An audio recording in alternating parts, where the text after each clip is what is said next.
Hey guys, Don here. Welcome to Podiatry Practice Mastery. So I want to talk about something that might get me thrown into jail, but hopefully not. Before I do, I want to talk to those that are part of the Practice Mastery Academy. I'm trying to help you bring your practice to the 1 million mark in production. So if you're not there and you want help, I keep it super cheap. It's under $100 a month. And if it can bring you in more than, what would that be? $1,200, which I know it will. It's worth you being part. There's a lot of resources. The biggest drawback is people have to actually look at the resources and implement, which is the challenge. Okay. But let me tell you about this. I ran a campaign. We use Athena, right? And we ran a campaign to all the patients that haven't seen us in 3 years. And we sent it out via email, text, and a phone call, redoing that. So we got a lot of bad feedback. So I wouldn't recommend doing that, what I did.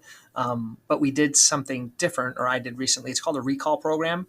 And I did it. And I'm going to put a link here to where it's written out how to do it. So if you have Athena, you can just copy this. It's an email and text reminder after 1 year. It's custom, it's automated, and 1 year recall. The filters I used within my medical record is it's clinical, patient last date seen. So if their last date seen is either 366 days or 365 days, and they don't have a follow-up appointment. So it'll pull everyone that hasn't been seen in a year. I did the same thing for 2 years as well.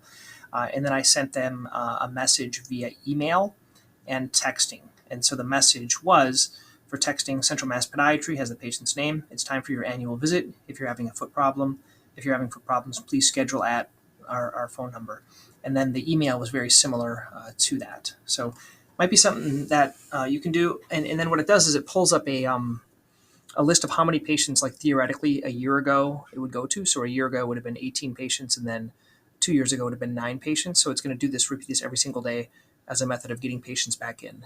Doing this in conjunction with the phone calls. I'm still having a hard time getting my staff to do the phone call recall of the patients, but this is going to be more of an automated. I think the more we can do stuff automated, the better. And I don't know if you can do it with other EMRs, but it works with Athena.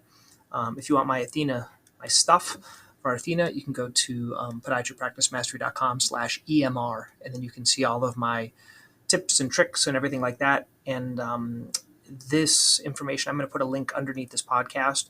It'll go to my Notion practice mastery Notion, like kind of almost like a virtual junk drawer with everything's in there. Okay, hope this helps. Okay, until next time, if you found this beneficial, let me know. If you have any other questions, shoot me an email, don@podiatrypracticemastery.com. Okay, bye.